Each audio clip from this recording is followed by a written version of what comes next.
ஆகாஷவாணி.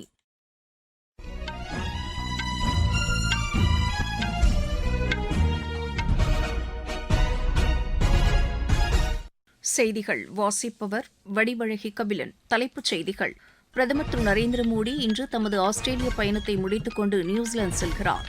நாட்டின் 50% மின் தேவை தூய்மை எரிசக்தி திட்டங்களின் மூலம் பெறப்பட்டுள்ளதாக புதுப்பிக்கத்தக்க எரிசக்தித்துறை அமைச்சர் திரு பிரஹ்லாத் ஜோஷி தெரிவித்துள்ளார்.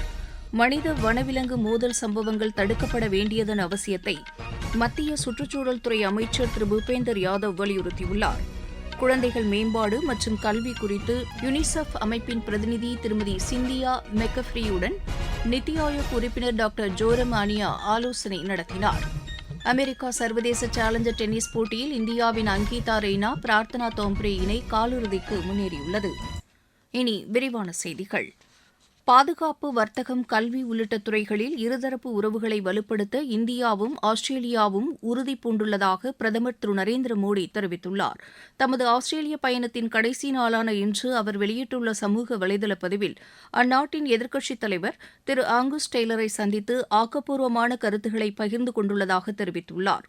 இந்தோ பசிபிக் மண்டலத்தில் பாதுகாப்பு, முதலீடு, இருநாட்டு மக்களுக்கு இடையேயான உறவுகள் ஆகியவை குறித்தும் அவரிடம் விவாதித்ததாக பிரதமர் கூறியுள்ளார். இரு நாடுகளும் வளர்ச்சிக்கான பல புதிய வாய்ப்புகளை எதிர்நோக்கியுள்ளதாகவும் அவர் தெரிவித்துள்ளார். இருதரப்பு நட்புறவு மிகுந்த மதிப்பு மிக்கது என்றும் திரு நரேந்திர மோடி குறிப்பிட்டுள்ளார். ஆஸ்திரேலிய பிரதமர் திரு ஆந்தனி அல்பனீஸுடன் மெல்போர்ன் கிரிக்கெட் மைதானத்தையும் பிரதமர் பார்வையிட்டார். விளையாட்டுத் துறையில் இரு நாடுகளுக்கும் இடையேயான நட்புறவை வெளிப்படுத்தும் வகையில் இது அமைந்துள்ளது. கிரிக்கெட் விளையாட்டில் இரு நாடுகளுக்கும் இடையேயான ஒத்துழைப்பை வலுப்படுத்துவது குறித்து ஆஸ்திரேலிய பிரதமருடன் திரு நரேந்திர மோடி ஆலோசனை நடத்தினார். விளையாட்டு கட்டமைப்பு, தடகள மேம்பாடு உள்ளிட்ட துறைகளில் ஒத்துழைப்பது குறித்தும் அவர்கள் விவாதித்தனர். இந்தியா முன்னின்று நடத்தும் ஒலிம்பிக் போட்டி குறித்தும் IPL, BPL ஒத்துழைப்பு குறித்தும் இரு தலைவர்களும் ஆலோசனை நடத்தினர். இன்று தமது ஆஸ்திரேலிய பயணத்தை முடித்துக் கொண்டு 2 நாள் பயணமாக நியூசிலாந்து செல்லும் பிரதமர் அந்நாட்டின் புத்தாண்டு கொண்டாட்டங்களில் கலந்து கொள்கிறார். நியூசிலாந்து நாட்டின் தலைவர்களை சந்தித்து பேசும் திரு நரேந்திர மோடி நட்புறவை மேம்படுத்துவது குறித்தும் பல்வேறு துறைகளில் ஒத்துழைப்புக்கான வாய்ப்புகள் குறித்தும் விவாதிக்க உள்ளார். குழந்தைகள் மேம்பாடு, பள்ளிக் கல்வி மற்றும் மனிதவள மேம்பாடு குறித்து யுனிசெஃப் அமைப்பின் பிரதிநிதி திருமதி சிந்தியா மெக்கஃப்ரியுடன் நித்தி ஆயோக் உறுப்பினர் டாக்டர் ஜோரம் ஆனியா புதுதில்லியில் ஆலோசனை நடத்தினார். இது தொடர்பாக நித்தி ஆயோக் வெளியிட்டுள்ள அறிக்கையில், குழந்தைகளுக்கு அடிப்படை எழுத்தறிவை ஊக்குவிப்பது, எண்ணியல் கல்வியை வளர்ப்பது, ஆசிரியர் கல்வி மற்றும் பயிற்சி, இணையதள தாக்கத்திலிருந்து குழந்தைகளை பாதுகாத்தல், பாலியல் குற்றங்களிலிருந்து குழந்தைகளை பாதுகாத்தல் மற்றும் அவர்களுக்கு விழிப்புணர்வை ஏற்படுத்துதல் உள்ளிட்டவை குறித்து இந்த சந்திப்பின் போது விவாதிக்கப்பட்டதாக தெரிவிக்கப்பட்டுள்ளது. முன்னோடி மாவட்டங்கள் மற்றும் தாலுகாக்களில் குழந்தைகள் மேம்பாடு மற்றும் பாதுகாப்பு நடவடிக்கைகள் குறித்தும் விவாதிக்கப்பட்டது. குழந்தைகள் மேம்பாட்டுக்கான கொள்கைகளை வகுத்தல், மக்கள் பங்களிப்பு மற்றும் மகளிர் சுய உதவிக் குழுக்கள் மூலம் குழந்தைகளின் நலன் மற்றும் கல்வியை ஊக்குவிப்பது உள்ளிட்ட விஷயங்கள் குறித்தும் இந்த சந்திப்பின் போது ஆலோசிக்கப்பட்டதாக நித்தி ஆயோக்கின் அறிக்கையில் தெரிவிக்கப்பட்டுள்ளது. நாட்டின் 50% மின் தேவை தூய்மை எரிசக்தி திட்டங்களின் மூலம் பெறப்பட்டுள்ளதாக புதுப்பிக்கத்தக்க எரிசக்தித்துறை அமைச்சர் திரு பிரஹ்லாத் ஜோஷி கூறியுள்ளார். அவர் இன்று வெளியிட்டுள்ள சமூக வலைதள பதிவில் கடந்த 6ஆம் தேதி நிலவரப்படி 50.2% மின் விநியோகம் புதுப்பிக்கத்தக்க எரிசக்தி திட்டங்களிலிருந்து பெறப்பட்டுள்ளதாக தெரிவித்துள்ளார். நாட்டில் தூய்மை எரிசக்திக்கான கட்டமைப்பு வலுப்பெற்று வருவதாக அவர் கூறியுள்ளார். பிரதமர் திரு நரேந்திர மோடியின் சீரிய வழிகாட்டுதல்களால் மின் உற்பத்தியில் நிலையான நீடித்த வளர்ச்சியை நாடு பெற்றுள்ளதாகவும் திரு பிரஹ்லாத் ஜோஷி தெரிவித்துள்ளார். மனித வனவிலங்கு மோதல் சம்பவங்கள் தடுக்கப்பட வேண்டியதன் அவசியத்தை மத்திய சுற்றுச்சூழல் துறை அமைச்சர் திரு பூபேந்தர் யாதவ் வலியுறுத்தியுள்ளார். கோவையில் இன்று மனித வனவிலங்கு மோதல்களை தடுப்பது குறித்த தேசிய கருத்தரங்கை தொடங்கி வைத்து பேசிய அவர், புலிகள் காப்பகம் அமைந்துள்ள பகுதிகளில் மோதலை தவிர்ப்பதற்கான கொள்கைகளை வகுக்குமாறு வலியுறுத்தினார். சிறுத்தை மற்றும் யானைகளால் கால்நடைகள் மற்றும் பயிர்களுக்கு ஏற்படும் பாதிப்பை களைவதற்கான திட்டங்களை வரையறை செய்ய வேண்டும் என்றும் அவர் கேட்டுக் கொண்டார். வனப்பரப்பை ஒட்டியுள்ள நகர்ப்புறம் மற்றும் கிராமப் பகுதிகளில் மக்களிடையே வனவிலங்குகள் குறித்த விழிப்புணர்வை ஏற்படுத்தி பாதுகாப்பான வழிமுறைகள் குறித்தும் எடுத்துரைக்க வேண்டும் என்று அமைச்சர் கேட்டுக் கொண்டார். மனித வனவிலங்கு மோதலை தடுக்க நீண்டகால செயல் திட்டத்தை வகுக்க வேண்டும் என்றும் திரு பூபேந்தர் யாதவ் கேட்டுக் கொண்டார். இந்நிகழ்ச்சியில் மனித வனவிலங்கு மோதல் குறித்த இணையதளம் மற்றும் பாதுகாப்பு நடவடிக்கைகள் குறித்த கையேட்டை அமைச்சர் வெளியிட்டார். இந்நிகழ்ச்சியில் பேசிய மத்திய இணையமைச்சர் திரு கீர்த்திவர்தன் சிங், இந்தியாவில் மட்டுமின்றி ஆப்பிரிக்கா உள்ளிட்ட பல்வேறு நாடுகளிலும் மனித விலங்கு மோதல் பிரச்சினையாக உள்ளது என்று குறிப்பிட்டார். சர்வதேச அளவில் இதற்கான தீர்வுகளை கண்டறிந்து அவற்றை மற்ற நாடுகளுக்கு தெரிவிக்கும் வகையில் சர்வதேச கருத்தரங்குகள் நடத்தப்பட வேண்டும் என்றும் அமைச்சர் கூறினார். இந்த கருத்தரங்கில் பல்வேறு மாநிலங்களைச் சேர்ந்த வனத்துறை உயர் அதிகாரிகள் பங்கேற்றனர். நீங்கள் கேட்டுக்கொண்டிருப்பது ஆகாஷவாணியின் செய்தி அறிக்கை. நேயர்களே, சென்னை அகில இந்திய வானொலியின் மாநில செய்திப் பிரிவு வழங்கும் சுழல் விளக்கு சனிக்கிழமை தோறும் காலை 7 மணிக்கு ஒலிபரப்பாகிறது.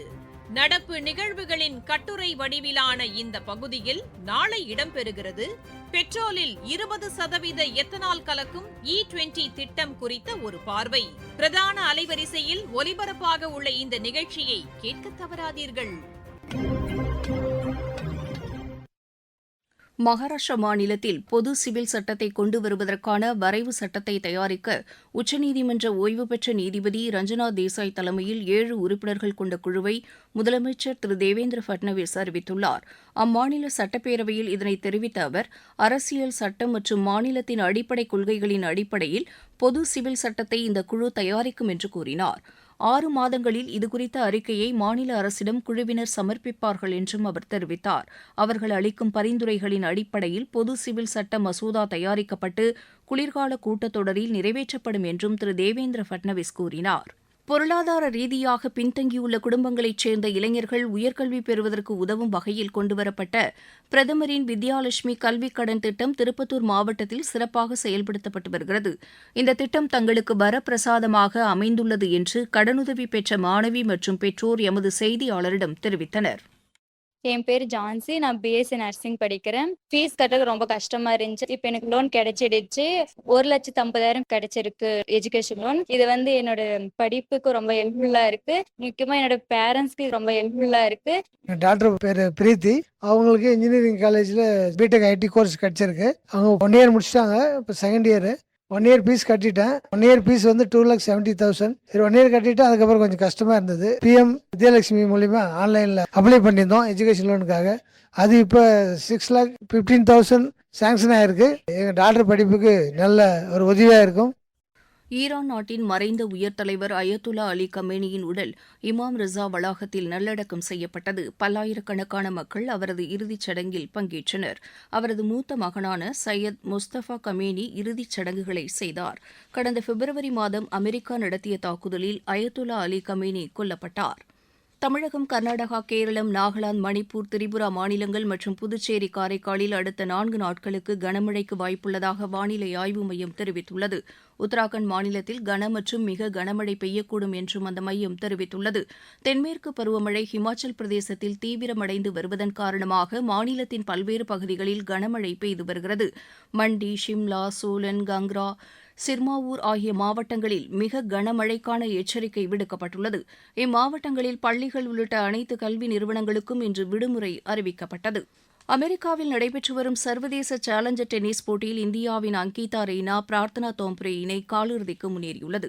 மகளிர் இரட்டையர் பிரிவு காலிறுதிக்கு முந்தைய சுற்று ஆட்டத்தில் இந்த இணை 6-0, 5-7, 10-3 என்ற செட் கணக்கில் கனடாவின் கேடன்ஸ் பிரேஸ், அமெரிக்காவின் கேட்ரினா ஸ்காட் இணையை வென்றது. இப்போட்டியின் ஆடவர் இரட்டையர் பிரிவில் இந்தியாவின் சாகேத் மைனேனி, இங்கிலாந்தின் லியாம் புரோடி இணை மற்றும் இந்தியாவின் நிக்கி கலியாண்டா, தாய்லாந்தின் ருச்சயா இசரோ இணை காலிறுதிக்கு முன்னேறியுள்ளன. இந்தியா, இங்கிலாந்து அணிகளுக்கு இடையேயான மகளிர் டெஸ்ட் கிரிக்கெட் போட்டி இன்று தொடங்குகிறது. லார்ட்ஸில் இப்போட்டி பிற்பகல் மணி 3:30க்கு நடைபெறுகிறது. மீண்டும் தலைப்புச் செய்திகள். பிரதமர் திரு நரேந்திர மோடி இன்று தமது ஆஸ்திரேலிய பயணத்தை முடித்துக் கொண்டு நியூசிலாந்து செல்கிறார். நாட்டின் 50% மின் தேவை தூய்மை எரிசக்தி திட்டங்களின் மூலம் பெறப்பட்டுள்ளதாக புதுப்பிக்கத்தக்க எரிசக்தித்துறை அமைச்சர் திரு பிரலாத் ஜோஷி தெரிவித்துள்ளார். மனித வனவிலங்கு மோதல் சம்பவங்கள் தடுக்கப்பட வேண்டியதன் அவசியத்தை மத்திய சுற்றுச்சூழல் துறை அமைச்சர் திரு பூபேந்தர் யாதவ் வலியுறுத்தியுள்ளார். குழந்தைகள் மேம்பாடு மற்றும் கல்வி குறித்து யுனிசெஃப் அமைப்பின் பிரதிநிதி திருமதி சிந்தியா மெக்கஃப்ரியுடன் நிதி ஆயோக் உறுப்பினர் டாக்டர் ஜோரம் அனியா ஆலோசனை நடத்தினார்.